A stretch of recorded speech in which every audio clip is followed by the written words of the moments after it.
Our Parsha starts with the words, and it was on the 8th day. What's the 8th day? 8th day of what?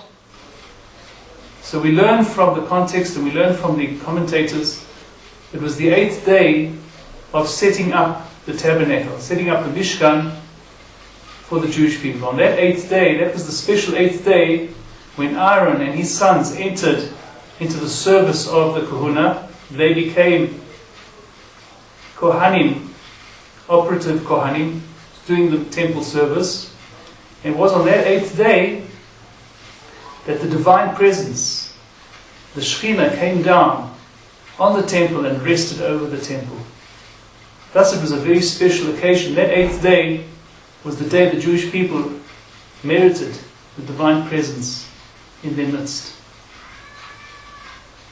But we also know that that 8th day was the 1st of Nisan. And the 1st of Nisan is a very special date. Our sages tell us that the 1st of Nisan, that 1st of Nisan received 10 crowns. Now, there were 10 firsts that happened on that day. That's how special that day was. The 10 great happenings on that day. And that all relates to that date, the 1st of Nisan.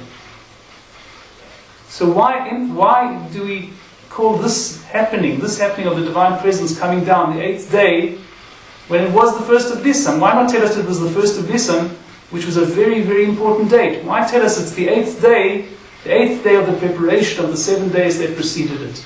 It wasn't just the 8th day, it was the 1st of Nisan. And that was when the tabernacle was inaugurated, and that's when the princes started bringing their sacrifices to the temple, and many other great, wonderful things are commemorated on that day.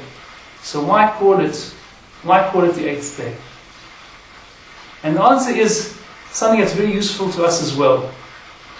Because the 8th day implies that it was the 8th day of 7 days of preparation.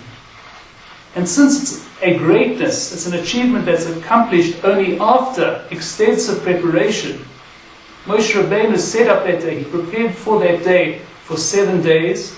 So since it's an achievement that comes after preparation, that makes it a true achievement.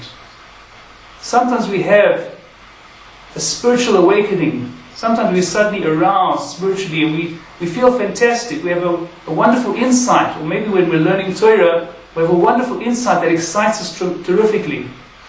However, the insights that come to us for free have a far lesser value than that which comes after our own toil and work.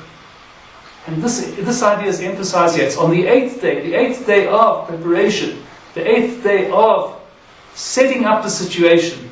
This has a true value. Something that comes after our own work is something that we can truly value.